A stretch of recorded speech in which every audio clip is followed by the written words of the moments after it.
God.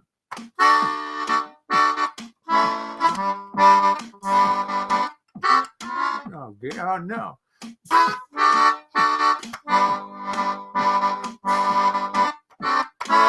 Yeah.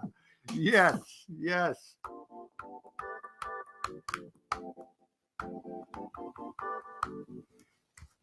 There I am.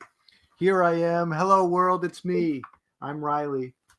I'm a writer and a comedian and a clown teacher, and I'm here doing this podcast called Clash Clown because I like to investigate the strange and contradictory and congruent overlaps and clashes of clown as a theatrical art form and a means of self-expression in the way it overlaps with things that I like, such as hippie culture, counterculture shit, and punk music, theater, improv, um, and God, other stuff that I like. Hello. Okay, I'm doing it. I'm live. I'm doing it. Doing it. Third episode, and I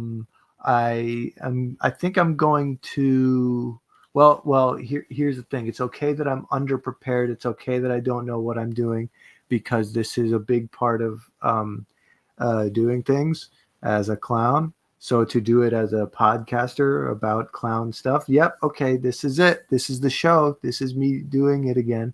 We got Dustin watching live. He's always watching live, which is ominous but also very sweet and comforting.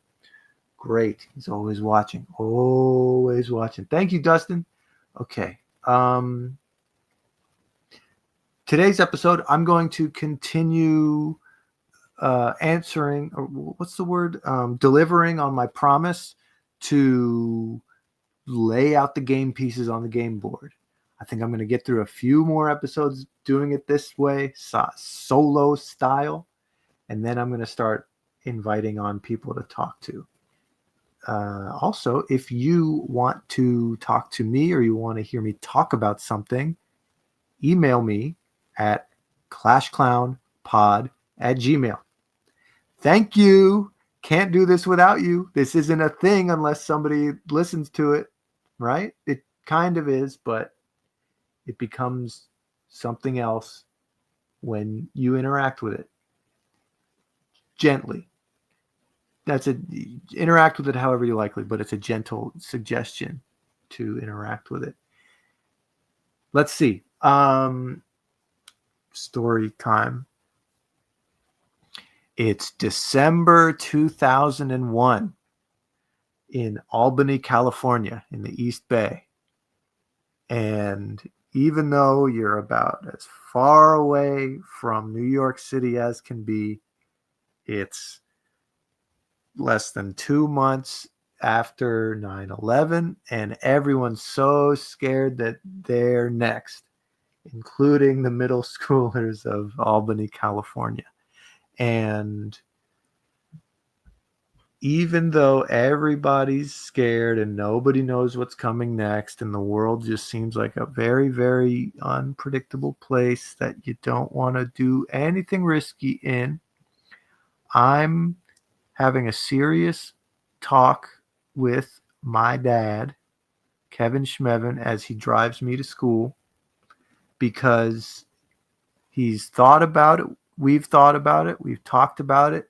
And he's not changing his mind. He is deciding he's going through with it. He's going to fly to Russia.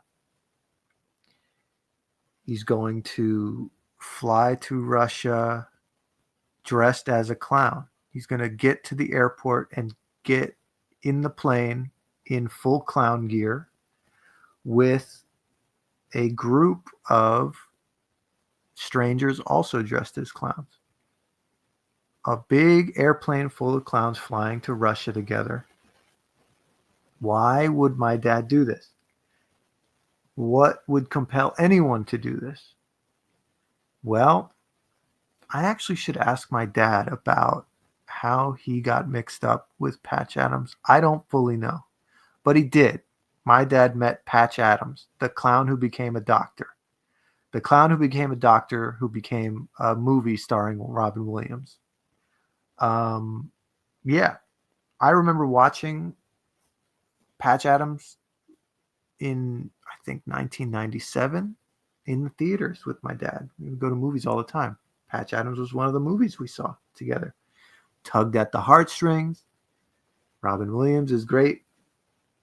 And my dad may have mentioned, in the way that he does with a lot of people, that, oh, he knows Patch Adams, or he knows someone who knows Patch Adams. Sure, Dad. Okay. Is that even a real person? And suddenly, years later, not that many years later, my dad is arranging to go international for, I think, the first time. This might have been his first international trip. And it was to take a clown trip with Patch and Patch's organization, Gesundheit Institute. And so basically, the idea is you get in your clown gear and you fly to Russia, and this trip is laid out where you, with any experience level, you clown with Russian orphans and patients in Russian children's hospitals. Some call it humanitarian clowning. A term that I learned a couple of years ago that I love is close clowning. You know how they have close magic, coin tricks, card tricks, sleight of hand. You got to be close. Well, close clowning. Maybe that's a different way of saying medical clowning or hospital clowning. Close clowning. An intimate environment where maybe clowns aren't expected, clowns aren't announced, and it can be a challenge, or it can be maybe a little anxiety producing for some of the people that you're attempting to provide a service. Some kids are scared, especially in a hospital. Anyway, this was why my dad and I would be at hippie festivals selling clown toys on the weekends to raise money for him to go on his clown trip. And he brought home photos and he brought home stories. And man, he really did it up. He did a clown trip. And I remember being really excited and proud of my dad for going on this kind of adventure. I remember stories about Russians being extremely compassionate and concerned about Americans. This was less than 2 months after 9/11. And they all put up two fingers like this with the backs of their hands showing and just descending for the Twin Towers. And that was how they connected over America at the time. And yeah, the Russian clown trip with Gesundheit, that was an annual tradition for many, many years. I don't know exactly what year that ended due to the changing circumstances. But it is a really elegant, adventurous effort to motivate people to reconsider what it means to have enemies across borders, right? And what it means to do something scary, I guess. Someone who's not even a clown doing clowning for the first time in a children's hospital. What if they don't laugh, right? So I guess I wanted to mention that before I mentioned the normal Patch Adams calling card. Oh, I love the Robin Williams movie. Oh, maybe you've heard of it. Oh, isn't that about the guy who was clowning all through med school? Yes, yeah, sort of. This is a clown in real life that had a story that part of it was modifiable into a movie to be sold with Robin Williams on the poster. And that's very cool. We can get to more of that in a minute, but it kind of only scratches the surface about the important work and the important influence that Patch has had on many, many, many people, myself included. So I guess I'm just going to talk a little bit about that for this episode. Talked about Wavy Gravy in the previous episode. And man, do I feel like I feel like I'm trying to fill a hose with a spoon. I'm trying to fill a spoon with a hose, right? Both very difficult things to do. And I know I'm not really getting it right, but I have to get this out. This is what the early episodes of this show are. So I'm pushing forward. I guess if you've made it this far and you're curious about the types of things Patch does or has to say, here are a few recommendations right off the bat. Google him and his TED Talks. Google Patch Adams TED Talk. There are a few. They are worth watching. Search for his book, Gesundheit. And Thessaly Lerner, who I mentioned as the producer of Wavy Gravy's life story in podcast form in the last episode, has also produced, I think the title is Best Day of My Life, Patch Adams' Journey to Nobel Peace Prize. He was nominated for a Nobel Peace Prize. So that is a podcast produced by my friend Thessaly, Rainbow Unicorn Production, something like that. And it's co-hosted by Lars Adams, Patch's son, who's around my age. We went to Camp Winter Rainbow together. And Lars is also he runs the Instagram meme account Abnormalized Being, which you should follow. You should look into it. You've probably already seen Abnormalized Being's work. If you're around me, you probably already are in the orbit of, I don't know how the algorithm works, but okay. I feel overwhelmed and I don't know fully what to mention. Here I go. Patch Adams is a clown who became a doctor. That's how he describes himself. Very sensitive child growing up, led to some mental health crises, in and out of mental hospitals. And he, by a really almost unfathomable force of will, decided to be an extrovert and would break through as best as he could, through the anxiety, through the reservation, to making friends, making connections on deep levels that seem odd by any standard, by today's standards, by the standards set in the 50s and 60s, of course. And it led to a very storied life of ambition and adventure through the lens of being a clown, being a playful, absurd, open clown, being someone who really seizes life, someone who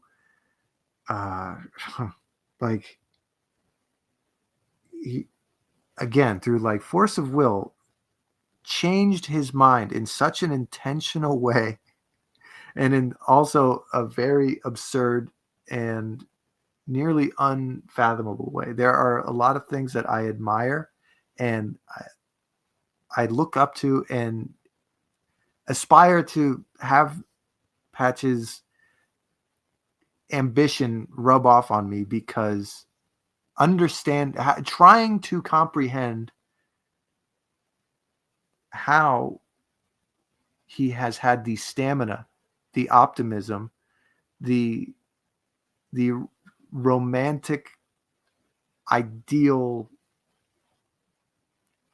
fuel to accomplish what he has accomplished is constantly impressive. It's also exhausting. It really does feel like being around a fictional character when you interact with him, and you feel like a character in a movie or a TV show that is only on screen for a moment to illustrate how confusing this person is to the rest of the world. I've been entertained, I've been inspired, I've been exasperated by this mythical figure. I mean, it also helps that he is extremely tall and that he will never wear regular clothes ever. So half of his hair is, half of his long gray ponytail is dyed bright blue. He wears a dangly earring of a real jawbone of a rat in one ear and a little silver 3-pronged fork in the other ear. He wears red plastic translucent eyeglasses that look like they would be on the waitress of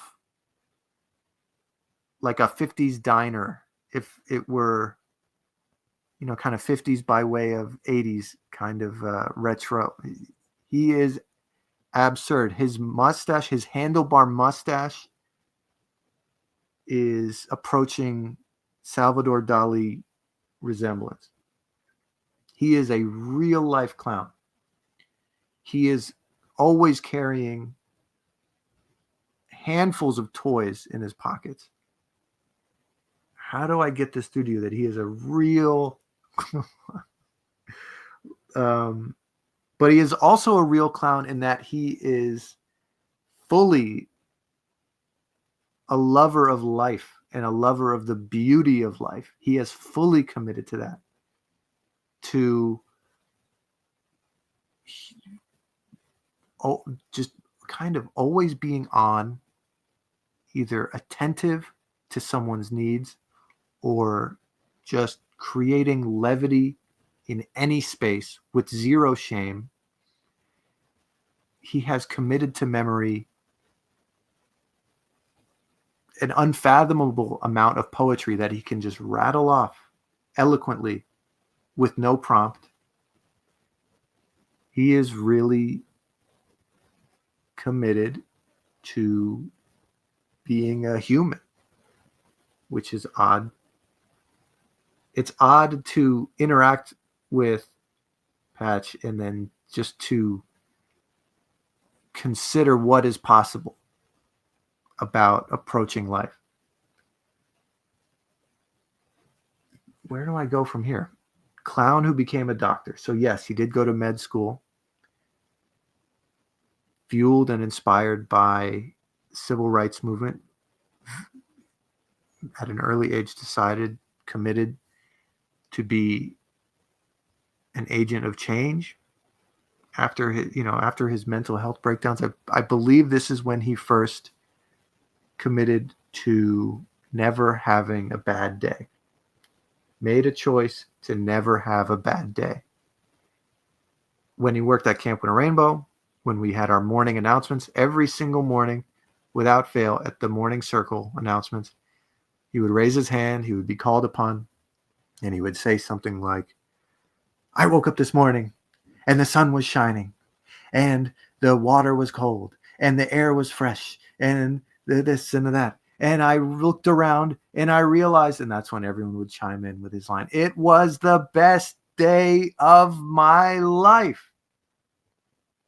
And not everyone can mean it when they say it. but I've never met anybody more stubborn than Patch Adams. But he is, and I know some fucking stubborn people, myself included. But to be stubborn in this way, in the direction of optimism, to be stubborn in the direction of choosing to never have a bad day. My God, we can get into more of that in a minute, because it really, again, myself included, it really fucks with people's minds. It angers people. I have been angry. I have argued with him about his optimism. How absurd is that? To realize in real time how programmed I have been by the world in a certain way to sit across from someone who has broken me out of programming in such a foundational way, in such a formative time in my life, but to still argue about the validity of whatever pessimism or cynicism or sadness that I feel like needs to be respected in some way.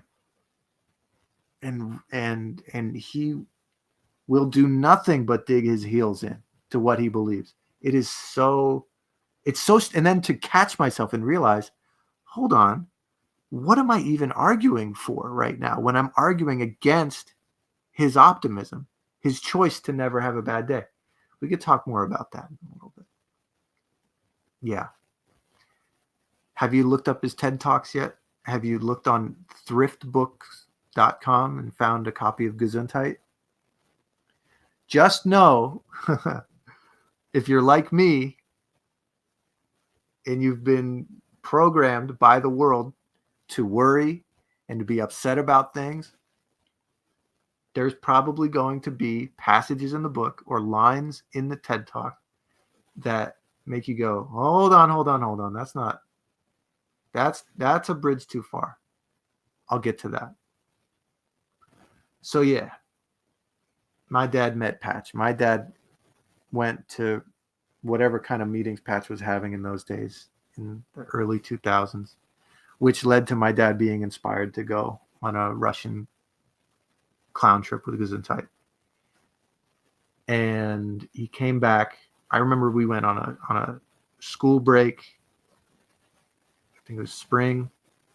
It had to have been, because it wasn't winter, because that was when he was gone. I remember being a lot more proud to wear a clown nose with my dad as we traveled. We saw my grandparents in New Jersey, and then we decided to drive to New York. Kevin Schmevin, weird, contrarian, curious, adventurous. We drove right past Ground Zero. I can't even pronounce it. Ground Zero, while it was still smoldering. Maybe not smoldering in the springtime, but it was a wreck. It was a ghost town. And we drove right, not wearing our clown noses, but in our rental car, we drove right by it. And then we went to the Statue of Liberty. We got on the ferry. We wore our clown noses on the ferry. We took photos. We took photos in clown noses at the Statue of Liberty. And an airplane flew over the statue as we were on the ferry, and everybody got so quiet. I'll never forget that. But yeah, I started wearing my clown nose around school. Nice rubber clown nose. And I think I had already been to Camp on a Rainbow the year before. So I had my creative breaking out of my shell, my social breaking out of my shell. And a part of that was being proud of having a place where I could be excited about being a clown. And so that was bleeding into the rest of my life slowly. And I guess it was summer of 2002 then when I had I had met Patch, or maybe it was summer of 2001 before it doesn't really fully matter, but I remember being very starstruck when I met him. It's very strange meeting him because he is so incredibly tall, and I was in middle school at the time. I was a little guy, and I did not. I was at a loss. What do you even say to this guy? And he's you have clowns who are clown teachers, but who do other things around camp, like I would eventually become in my middle age. Right? Am I middle aged yet? And I highly value just talking like this with just like as a guy, right? And then being a clown when I'm on stage. And there's no turning it off. It's hard to explain that. There's no turning it off with Patch, but that doesn't mean you can't have a serious conversation with him. Case in point, instead of teaching like a circus skill during class periods at Camp Winter Rainbow, Patch would host what was called clown philosophy, which were just basically informal group therapy sessions where any child aged 8 to 14 could just show up and sit in the living room at camp, which is not a room, but a circle of thrifted couches and bookshelves in the middle of the woods, and just talk with this guy who, like Wavy, took very serious care of treating children with dignity, listening to them with humor and imagination, but also a seriousness of understanding feelings and the complexities of their situations. And it is very strange to want to be at a clown philosophy class period, because there's this, at least for me, there's this high pressure to like get my time in at camp as like develop my juggling skills, take improv classes for the first time, try tightrope or unicycling. But there's also this great opportunity to just sit and be heard by this mad genius, wise fool clown. Very, very strange, very, very unique opportunity. Something else Patch would do at camp, there's an evening program every night in a 2-week session at Camp Winter Rainbow. And so one of the nights would be reserved for a guest performance if there was a special type of guest in a session. And whenever Patch was at a session at camp, one of the nights would be for his talk, which was called "What is Your Love Strategy?" Partially inspired by what he tried to do for everybody on 9/11, which was call up CNN and get on the air live and be a voice trying to articulate what nobody else was investigating, which is what is the love strategy moving forward. Everyone's talking about a defense strategy and an aggression strategy. What is the love strategy moving forward? And the person on the other end of the phone told Patch, sorry, nobody's interested in that. Click. And from there comes this very sincere, optimistic call to action, motivational, I guess we could call it a motivational speech, a speech about creating a love strategy. What is a love strategy? Well, here, I have a list of Patch's greatest hits that I just wrote down one night, because as a extremely stubborn clown, he does repeat himself. He has a few talking points that he loves to repeat, because it all kind of comes back to a few things that he says, because he's really he will hammer a point home if you just don't get it. But one of those is 13 years of schooling. Every child in America goes through 13 years of schooling.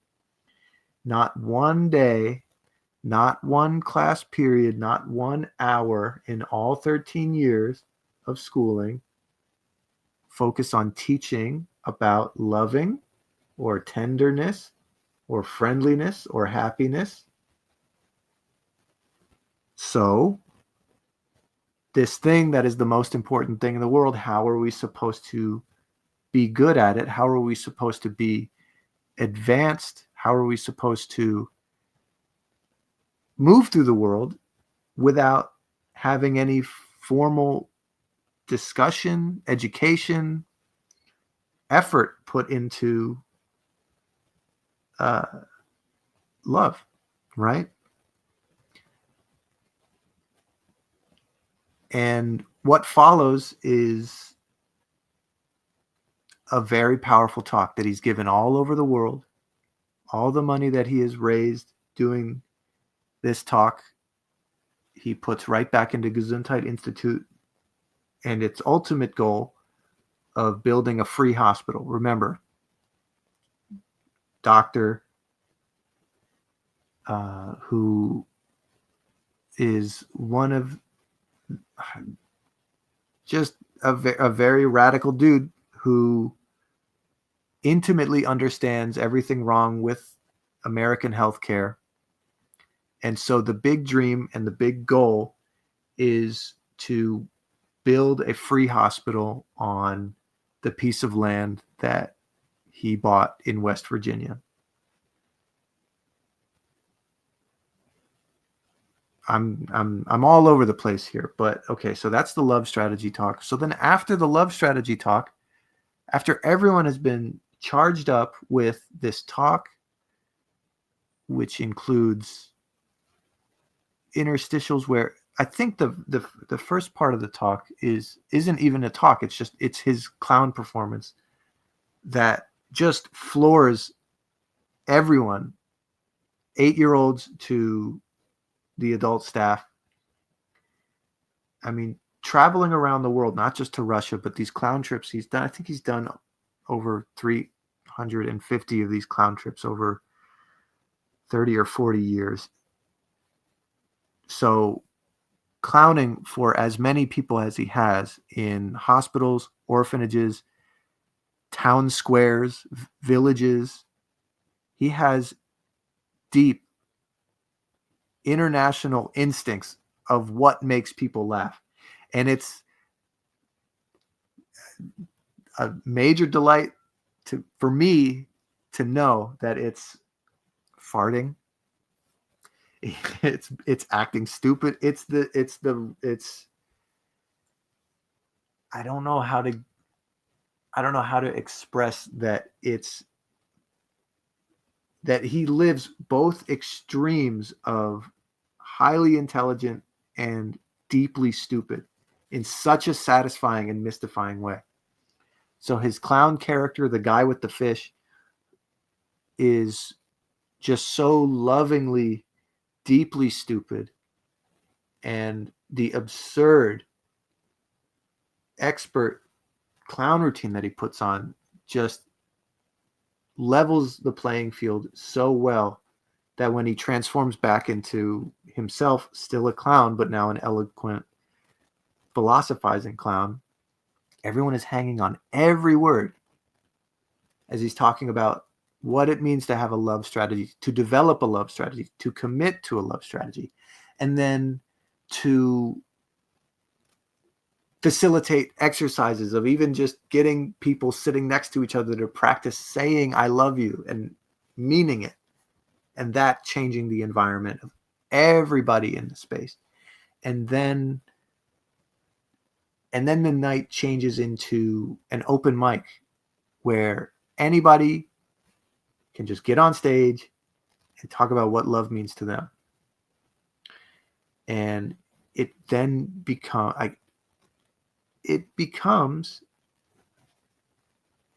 heavy. It becomes heavy, but what I'm trying to disclaim here is this is heavy language, but it becomes what feels like a life-changing event. These nights are formative for the children that participate, for everyone who participates. It's almost like you can't believe what you're seeing, or that this is possible with people that at a summer camp a week and a half ago didn't know each other, or maybe kind of knew each other, buddies, whatever, you know? So I've seen it multiple times. I've seen clown as potent medicine. I've seen a commitment to this work over a lifetime. Not just the work of clowning, but we take clown as someone who is like I guess like what is it, like an Epicurean kind of lover of life, someone who gets so intimately knowledgeable and investigative, passionate, social about what they enjoy, about what makes life grand, and to adjust that lens so that it beams out in a generous and altruistic way with here's another very clown thing, a larger than life mission. Have I mentioned this yet? There's like these 33 rules of writing a Pixar movie. The Pixar writers put together this list of like, this is what we do with every movie.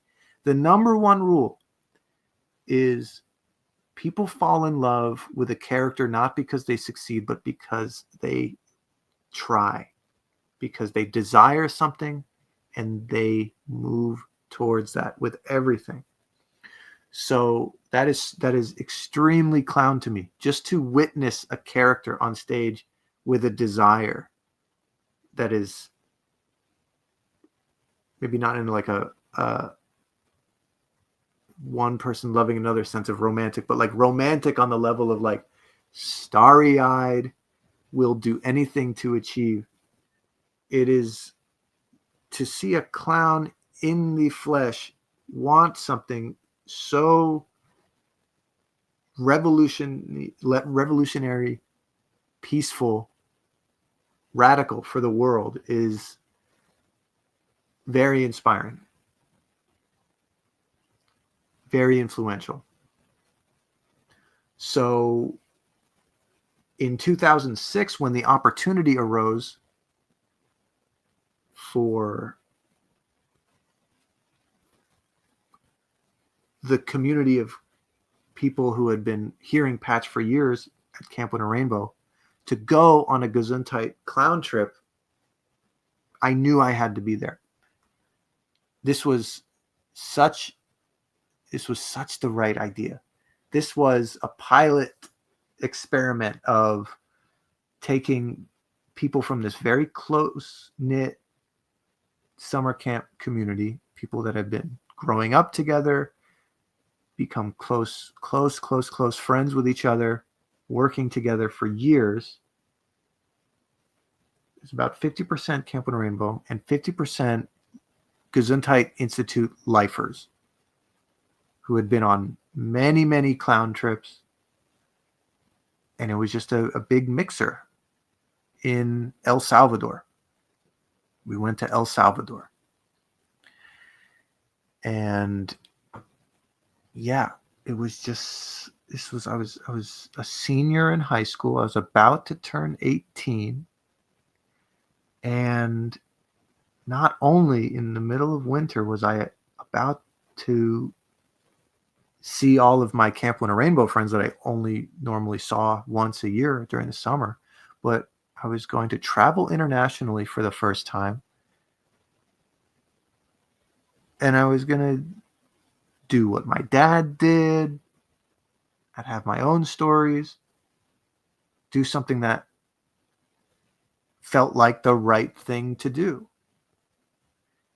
And I'm so glad that I did this. This was, I think all the time about like what my life would be like if A, I had never gone on this trip at all, and I'd probably be worse off for it. B, what would my life be like if I had committed to going on more of these trips? If I loved this trip so much, why haven't I gone on more? It's expensive. It's hard to raise the money. It's hard to find the time once you move to New York at 20, like I did. But yeah, El Salvador in 2006. That was my first and only Gesundheit clown trip. And I don't know what I was expecting when I don't know what I was expecting to feel like when I walked off the plane. Like the air would be different. I don't know. I don't know. I don't know. I guess here are the hits. We stayed in a hostel in, it's called Quito. It was at one time the guerrilla capital of El Salvador, which was extremely cool. And the group of all of us were split in half, and then so we would alternate. One half would take these buses and go up these mountains into remote villages. The bus would be followed by flatbed truck. On the flatbed truck were giant plastic garbage bags full of a food bag and a school supply bag and like a hygiene toiletry kit bag. And so we would drive up to these villages, I think unannounced, park in whatever kind of town square they had, and then just get on the flatbed truck and just start unloading these bags to anyone who would run up. And then we would just clown for the kids and play music and play games. There was no formal show that we had. This was just walking around, being clowns and playing. And this is where I learned, this is like a crash course in language barrier, physical comedy. I mean, I was at that point just hyper verbal. That was pretty much my, like, I rely to this day so much on the wit of puns and wordplay and storytelling and character. And I had none. I had nothing. And I enjoy, even back, I enjoyed looking silly and acting silly. So, but even then it was such a challenge at 17 just to really put myself out there. Not everything worked, and I don't know. It's hard to, at 17 too. It's just like you really want something to work, and you're not really aware of how hard connection is until you're doing it. And I got it with some kids, but it was really, really, really formative, interesting experience. And to learn to just let ego die and to celebrate the people there instead of make it like how do you make it about celebrating them when you're the clown and you're hyping yourself up to even be comfortable being there, right? But I watched my friends struggle. I watched my friends get it. I watched my friends play music. I watched my friends play with these kids. And we would clown for the kids and the grown-ups too for a little bit after unloading part of the flatbed truck. And then we would just get on the bus and drive further up the mountain and do it again and again and again. And it struck me years later. I think somebody asked me, like, who was funding this? But they were like, handing out Bibles and stuff, right? No Bibles, no pass the hat around, of course. It was just doing it to do it, to kind of say, like, we have enough. There's enough for everybody here, and let's have fun. And then we're off. We have to do this again for more people. People would invite us into their homes. I was blown away. I was blown away by everything. We were on top of a mountain. Like it was astounding. So that was half of the group. The other half of the group would spend the day helping construct an extension to a half-built health clinic. I remember shoveling rocks into kind of a mixer-shaped thing that would break rocks down, and then you add water, and then boom. That's the concrete used to glue the cinder blocks that made the wall. And I remember being so sore after shoveling rocks that day. And there was also this, near the end of the day, the sun's going down. There was this time crunch to get the rest of this wall built, and people would hear that we were doing this and would drive their trucks down to the clinic just to park so that their headlights would shine on where we were working. It felt cinematic in this. We're all here together trying so hard to get this thing accomplished kind of way. I had never experienced. I have rarely ever experienced anything like that, and at that scale, it was just extremely dramatic. And then there was the day after we had, I think the day after that experience, we went back to the health clinic because the news had wanted to cover what we were doing down there. So suddenly we're like playing with the news cameras, and we are. I mean, this was also my first experience around like real guns. The armed guards were there. I don't know. There were government officials there to praise us or whatever. And but there were armed guards, and Patch was insistent from the beginning. Play with everyone. You are here to be a clown. Play with everyone. Don't be afraid to have a real El Salvador experience, a real Salvadorian experience. And that meant shedding your reservations and your fear about playing with everyone. And I think when I put this on YouTube, that's going to be the photo for the thumbnail for this episode, is the result of play with everyone. My friend Jesse Meyerson, who I hope to have on this show one day, was going around with a roll of heart smiley face stickers, and he was begging the armed guards, could you put one of these on, like a badge, please? And lots of like back slaps, good job, and like, prank kind of sticking a heart smiley on the back of these armed guards, these soldiers. I'm calling them armed guards, which they are, But then the ultimate courage was, can I put this heart smiley sticker on the handle of your rifle?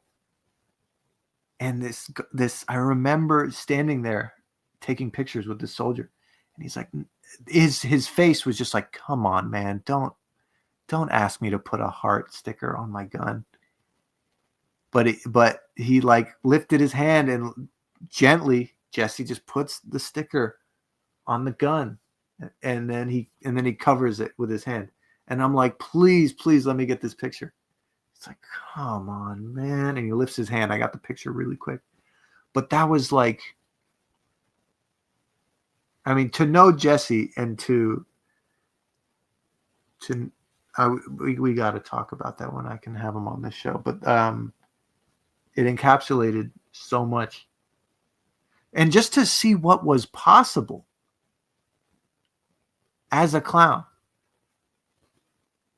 in a completely foreign land, to build that kind of trust with yourself and with the circumstances around you, to walk up to a soldier and place a heart sticker on his gun was very influential. Anyway,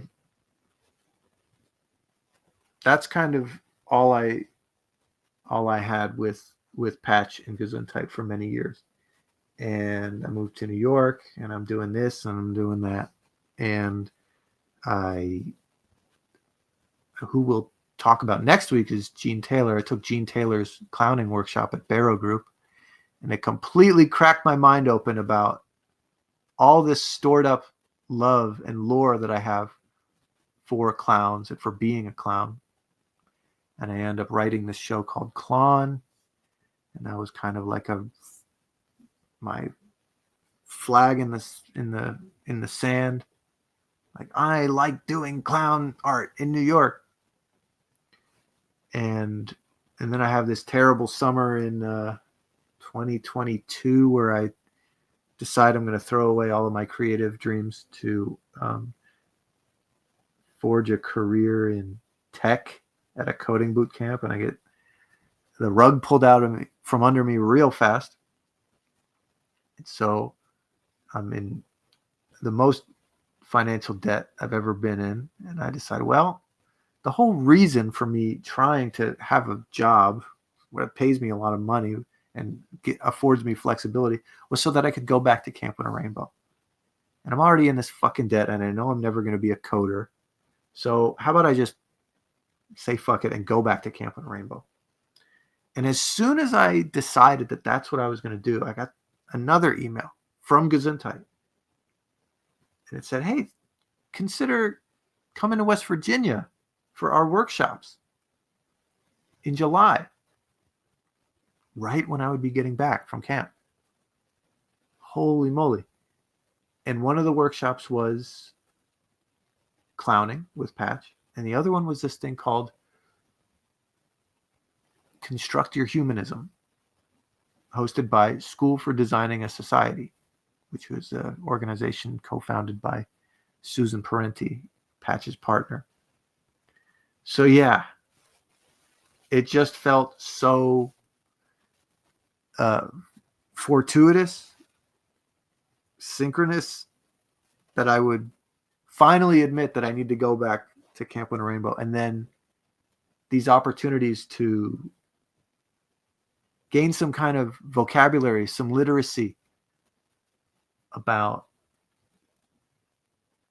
I guess, my trying to wrap my mind around being an activist, right, of some kind, and then to also soak up clown lessons from Patch himself on the beautiful land that he has. It was a lot, man. It was a big deal. One of the first things said on the first day of Construct Your Humanism, this was said by Danielle, one of the facilitators: participation is the antidote to fascism.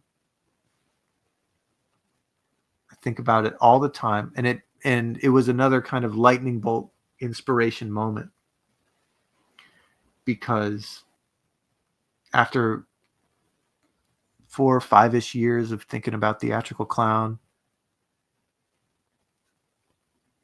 I was all about participation. And so to hear participation tied to such potent words, antidote to fascism, it's like, oh, okay, well, clown right there. I'm on. Maybe I can't preach clown, anti-fascist clown and have everybody get it, but I know that there is a strain, there's a streak of people that I get along with, that I learn from, that I teach, that I work with, who are going to fill in the blanks the way that I fill in the blanks. If we can talk about clown as, remember, magic circle, inviting people in to that middle circle in the Venn diagram, that mandala,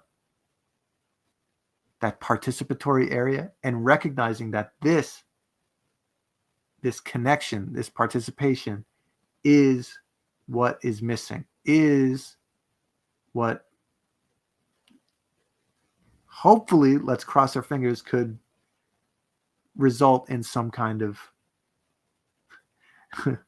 pumping the brakes on an even further backslide, right? Participation. This is also a good opportunity for me to mention that the email address for Clash Clown is clashclownpod@gmail.com.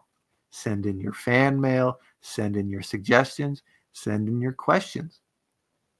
Participation is the antidote to fascism. Constructor Humanism, this workshop is also where I learned about permaculture and how permaculture provides an excellent analogy for social change through culture.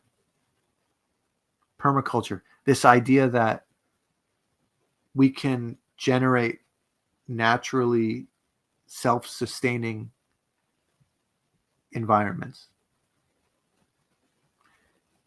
And one of the keys to permaculture is that the most fertile ground with the most activity, whether that be plant life, animal life, it's in the margins. It's where there's overlap. Right back to that magic circle, that Venn diagram. Again, it also makes me think of every art movement that we like and that we learn from. People were a little too stagnant or underappreciated here, so they moved over here where there was a different audience, where there were different sets of rules, where there was different appreciation for what was going on. And it was this melding of minds, this collaboration, this overlap, where something really innovative and different and strange started to happen. And then it boiled over. Margins. I think about clown and the margin all the time. I think about clowns existing on margins of good taste, clowns existing on a margin of the spotlight of entertainment, right? Are they sidekicks? Are they undermined? Are they the stars of the show? No, rarely. And even if a clown is the star of the show, it's a clown show, so it gets relegated to this. Oh, it's a clown show. I don't know about that. Or what even is that? I think about a clown and the margin of, well, you could bring any other art form into this. A clown playing a guitar means a specific thing. A clown delivering a sonnet means a certain thing. The lines are always going to be blurry with a clown doing another form of art. Clown's doing a podcast right now. No studio, no theme song, no point. Margins. I want to look over my notes. And then, of course, the clowning week at Gesundheit was so strange. Oh my God, I met these amazing. There were a couple of the first female Ringling Brothers clowns. They were incredible. They taught me a lot about close clowning. They taught me a lot about preparing to go into an environment like a hospital. Oh my God. Yeah, I got to find those notes and read them to you. But we went on these field trips, and I'll tell you the full story of these another time, because it was like true to life slapstick absurdity, just trying to get to where we were going in a caravan, like of literal clown cars. But we ended up at this place called the Davis Stewart School, which is like a remote school for young people who are wards of the state. For some kids, it's summer school. For some kids, they don't have guardians. For some kids, they're being held there. And we didn't really know what we were walking into, and we were kind of afraid. And our senses were heightened. And it was already so ridiculous trying to get there on time. And we get there, we had this very informal clown parade. And this was my first time doing like a mini version of a clown trip since 2006. And we just got onto this sweltering, like I guess it's like a giant deck where all the kids were assigned to hang out when the clowns got there. And we just created this party. And my instincts were different, and my ego was I have a much easier time killing it. My ego, that is, in these environments. And it's incredible watching Patch work in this environment. At this point, Patch is in his 80s. He is an amputee. He one of his legs from the knee down is gone. And he's totally, to hear him talk about how okay he is with his amputated leg is inspiring. You should look up that clip too. Hear him talk about having his leg amputated. Unbelievable.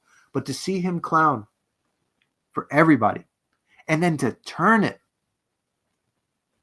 into a very sincere, serious, motivational speech that kids like this have never heard in their lives, about how he is the way he is because he chose to be this way. And you can choose to be anything you want to be.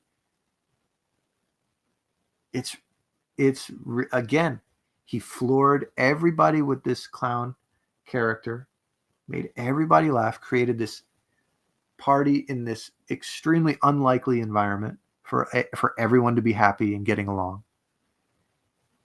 Completely flipped it into an inspiring, compassionate, motivational speech.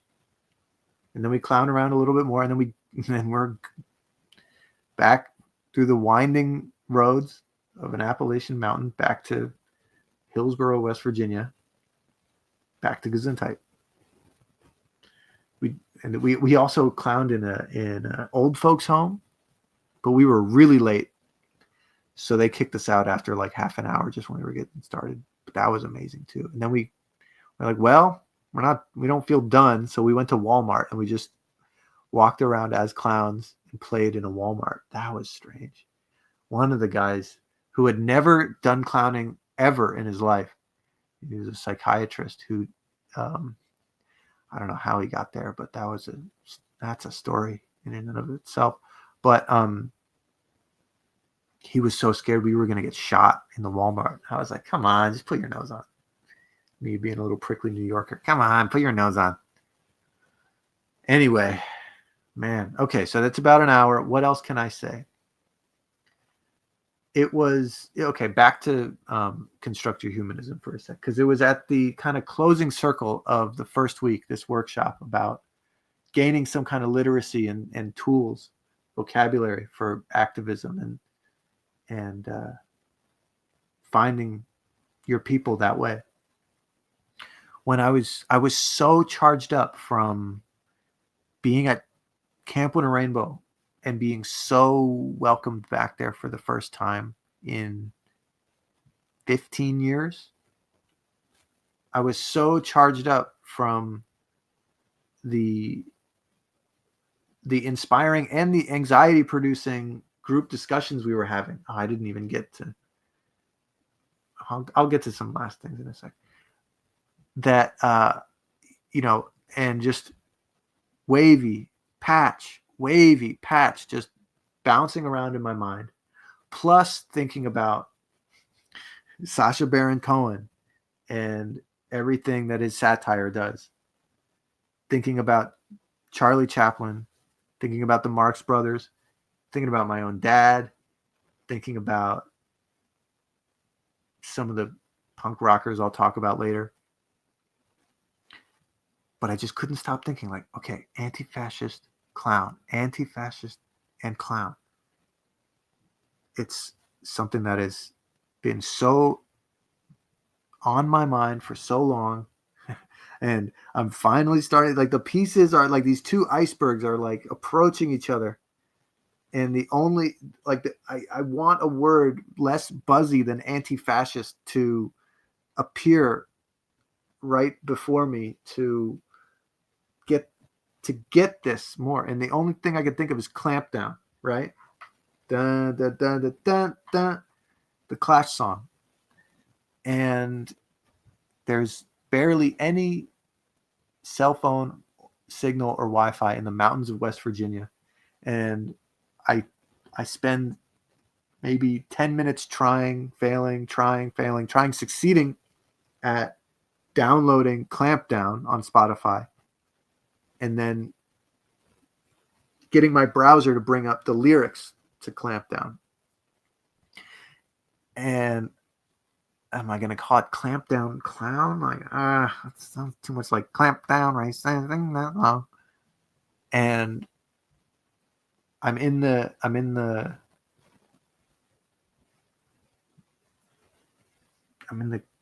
a picnic table with like a Bluetooth speaker, looking at the lyrics as Clamp Down is playing. And again, like I felt like a full body chills, goosebumps, as I realized that this Clash song, that admittedly dumb fake activist guy, I thought it was a song about workers' rights or something. I thought it was a song about, like, you work, you're working for the clampdown, right? And it just dawns on me all in a moment that this is a genocide song. This is a fascism song. Oh, perfect. Incredible. Taking off his turban, asking, is this man a Jew? Because he's working for the clampdown. They put up the posters saying, we earn more than you when working for the clampdown. We will teach our twisted speech to the young believers. We will train our blue-eyed men to be young believers. I was like, oh, it's Clampdown. It's fucking Clampdown. I don't want to call it Clampdown Clowns, but this is everything. This is one of my favorite bands calling out against fascism in,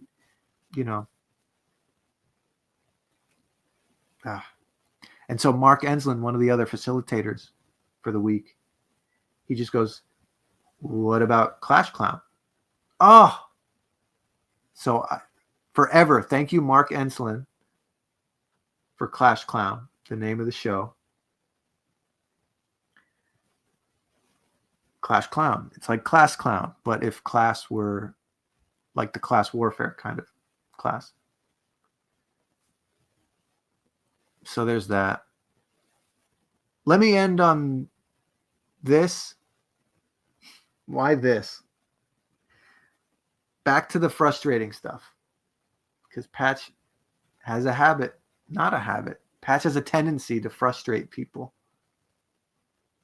myself included. The biggest reason why, and if you looked up his TED Talks, which I still highly recommend you do, there may be a line in there that frustrates you like it frustrates me, because he's one of those guys that will adamantly, stubbornly say, with every fiber of his being, conviction, that depression doesn't exist. Okay? And to hear that as someone who has lost friends to suicide, it will never sit well with me to hear Patch say that depression does not exist. Now,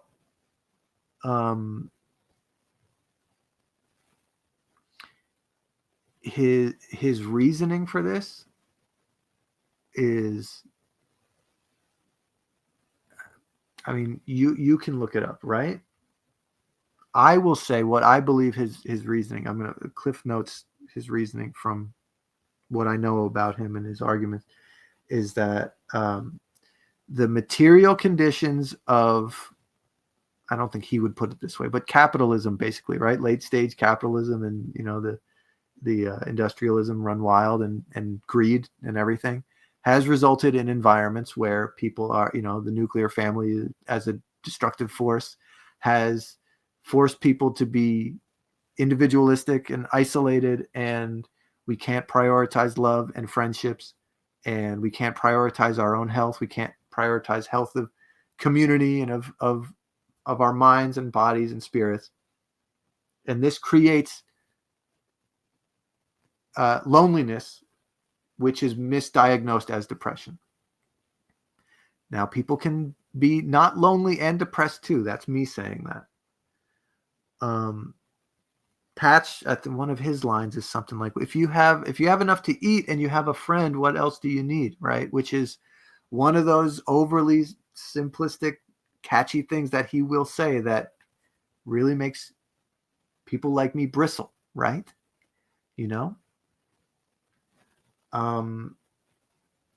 Here's, go with me on this. Let's see if this makes sense.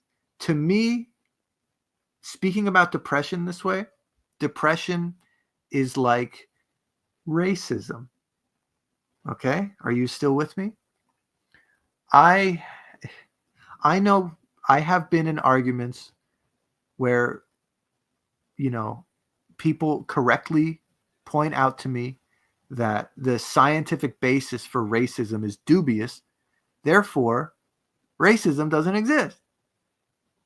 Which, first part was right. Yes, everyone on Earth is so genetically similar in the way that we draw these artificial lines in racism that racism is absurd and a way that people are exploited and exploit people, right? So while racism is fiction, it's a fiction that creates non-fictional consequences that are deep and everywhere. Okay? So in a similar way, I think as I try hard to set aside emotions and agree with Patch on this, that the conditions, the material conditions forced upon us in a tyrannical fashion create, I don't want to say the fiction of depression, but they create a depression that then is dealt with in irresponsible ways. Like, I don't want to say, God, like now I'm criticizing depression medication, right? And I'm not judging the person who takes it, but maybe we wouldn't need it if things were a different way, right? Can I be diplomatic here? Do you know what I mean? But let's move on to another thing that is a hard pill to swallow. Even if you bought the plane ticket, you drove down, you decided to live communally on the piece of land that this guy owns based on the influence that he's had on millions of people, including yourself, you may still find yourself sitting there around a campfire and arguing with Patch about the invalidity of sadness, right? And someone like you or me might say, but Patch, you got to acknowledge it. Like, sadness is just, it's a basic human emotion that is necessary. There's a biological function in crying. You need sadness. And he will reject that without even giving you an inch. No, if we're going to do what we are here to do, we need to train ourselves to not hold on to sadness and not give into it. And I think the best reason to watch the Patch Adams movie is for the scene where maybe in his first movie role, Philip Seymour Hoffman explodes in anger at Robin Williams, while Philip Seymour Hoffman's character is trying to study. And Philip Seymour Hoffman is like, this is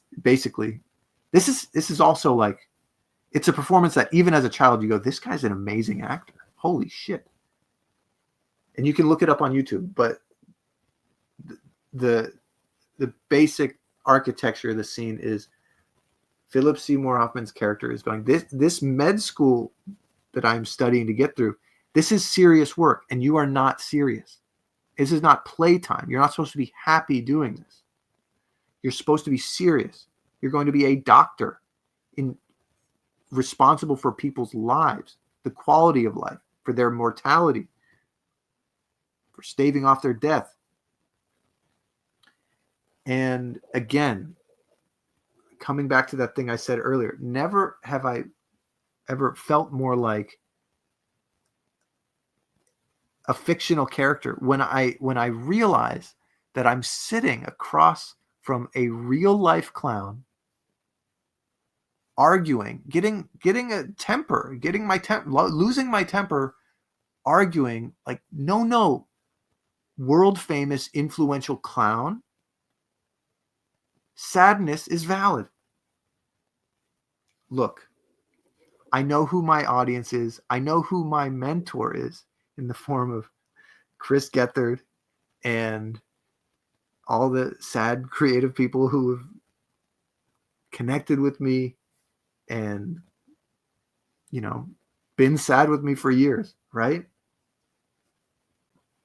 How fucking absurd, how challenging, how annoying, how unrealistic to hear someone say, no, your sadness is holding you back from doing what you need to be doing. What about, and then you argue, well, what about all the great art made out of sadness, right? I don't know what Patch would say to that. It's confounding to have such what feels like such a basic foundational stance on something completely rejected. Dude, that's the kind of contrarian that walks the earth and has, you can take a look at the amount of shit that he's gotten done. 350 international clown trips, humanitarian aid, all the money he's raised in service of trying to build this free hospital. The movie, which, by the way, the movie studio, Universal, did not give any of the proceeds to Patch like they said they would. Because very cleverly, the lawyers said Universal is committed to doing all that it can for Patch Adams. The movie, not the man, right? But they didn't have to clarify that because both Patch Adams, the movie, and the man have the same name. So funny, right? Despicable. The free hospital could have been built. The amount of money that this guy has turned down because a religious organization had a blank check and they said, all you have to do is say that this religion is good. The conviction of this man to say, no, we're good. That's a condition. No, that's not what this is for. We don't know if that free hospital is ever going to be built. But I like standing on business in giant clown shoes. Holy moly. Look into his book, Gesundheit. Look into his TED Talks. Look into just two documentaries to look out for. First documentary, Clown Vets. This is an hour-long documentary about United States military service members with PTSD being taken on a Gesundheit clown trip to Guatemala and having their lives changed. Second documentary, Clownin', Kabul. That's clownin, like CLOWNIN apostrophe. Clownin. Kabul. KABUL. Content warning. You will see the real life consequences and suffering of people torn apart, literally and figuratively, by American war machines. Okay? But if you want to see clowns on the margin of life and death, the margin of, the edge of the world, the margin of what is possible as a clown, check out Clown in Kabul. You think of dire situations in children's hospitals and orphanages and developing countries without the resources that they need. These are real life clowns in active war zones. That is commitment. That is something that I feel like more of these clowns who are taking clown classes in Brooklyn. I don't want you to do what Patch is doing. I just want you to be aware that this is a thing. This is possible. This is real. Maybe not a good idea for your first clown trip, but I would recommend a clown trip. Travel to be a clown. Try it.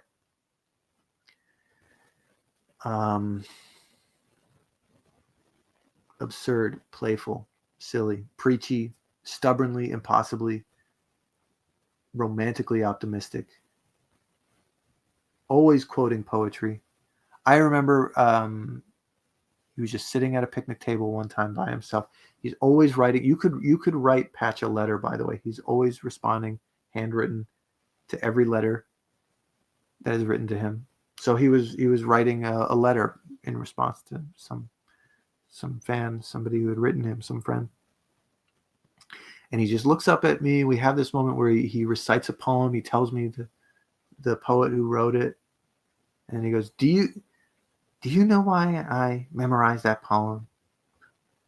And 14-year-old Riley kind of rolling my eyes. It's funny that you get used to having an absurd clown poet just in your life. So I'm like, as an arrogant 13-year-old that doesn't realize this is an insane